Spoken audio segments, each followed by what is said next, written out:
Já vamos chamar, Yuri Pita, a nossa analista de internacional, Fernanda Manhota, começando essa semana. Fernanda, prazer tê-la aqui novamente.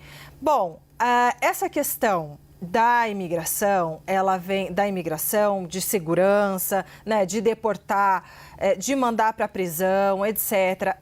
Me parece muito conveniente trazer esse assunto à baila no momento em que a questão das tarifas vem pressionando e muito. Só se falou que Trump, nos últimos dias, que Trump foi o primeiro a piscar nessa guerra comercial, né? Como é que você avalia esse tema no dia de hoje? Boa tarde.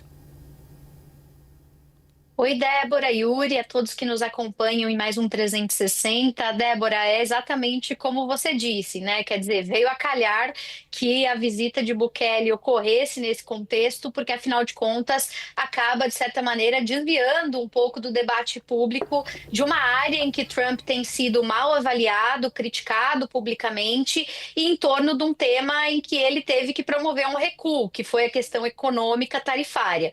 Quando a gente olha para a popularidade do Trump fatiada por agendas, a gente percebe que onde ele tem ido melhor aos olhos do cidadão americano médio é no tema imigratório, né? Então, esse foi um tema que mobilizou o eleitor já na época das urnas e continua tendo um certo apoio constante do eleitorado. Agora, quando a gente pensa em matéria econômica, aí o revés aconteceu.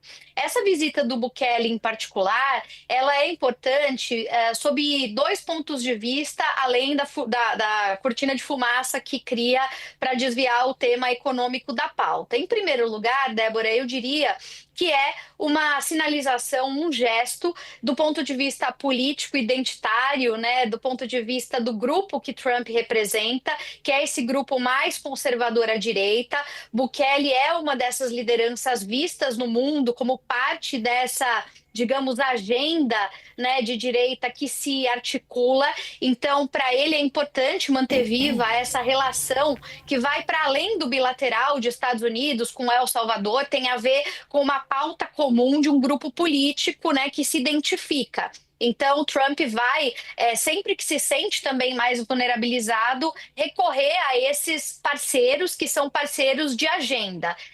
Isso favorece os dois, né? Bukele também é uma figura altamente controversa dentro e fora do seu país, assim como Trump, num contexto de grande polarização do mundo.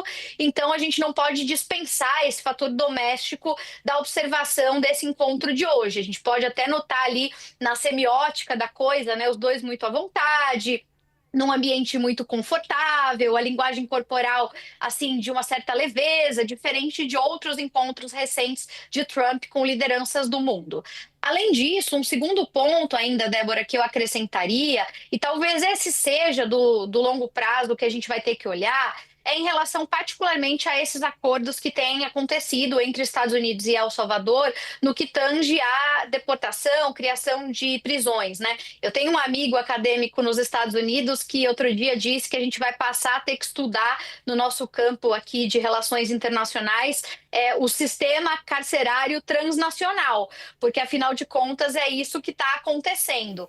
Nós tínhamos, claro, ali já um ponto de interrogação no caso dos Estados Unidos, girando em torno de Guantánamo, então não é algo exatamente inédito, mas talvez seja a precedência no erro, né? Quer dizer, tanto Guantánamo quanto agora El Salvador representam uma espécie de limbo jurídico dentro do sistema legal nos Estados Unidos. E é um pouco sobre isso que a gente tem que prestar atenção, né? Afinal de contas, quem regula, quem acompanha, quem garante o devido processo nesses casos? Esse caso do deportado por engano é um exemplo disso, né? Agora ninguém se responsabiliza. Para usar uma expressão que eu sei que o Yuri gosta, é aquela história, né? Quem embalou Mateus que o carregue. Quer dizer, no final do dia, ninguém se responsabiliza por assumir o retorno e reparar esse equívoco que a própria justiça americana identificou. Assim como Guantánamo virou esse limbo, ninguém sabe muito bem quem está lá, por quanto tempo, em que fase do processo, se aquilo corresponde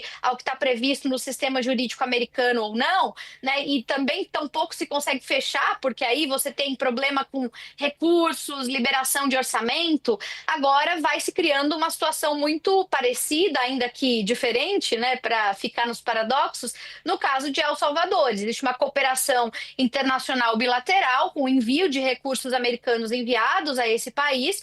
O país está absorvendo essas pessoas, por enquanto, que são figuras, né, estrangeiras, mas como a própria Mari trouxe, pode amanhã se tornar cidadão americano também alvo desse tipo de ação. E aí a pergunta que não quer calar é, uma vez esse indivíduo enviado, quem é que acompanha? Quem se responsabiliza? O direito internacional carece de mecanismos até o momento para lidar com isso. Então, eu diria que isso não é trivial, não é pequeno. O que está em jogo hoje também é um precedente de comportamento que a gente precisa estar atento, porque pode gerar aí violações sistemáticas no médio e no longo prazo que a gente não vai ter soluções muito fáceis para resolver, para administrar, Yuri e Débora.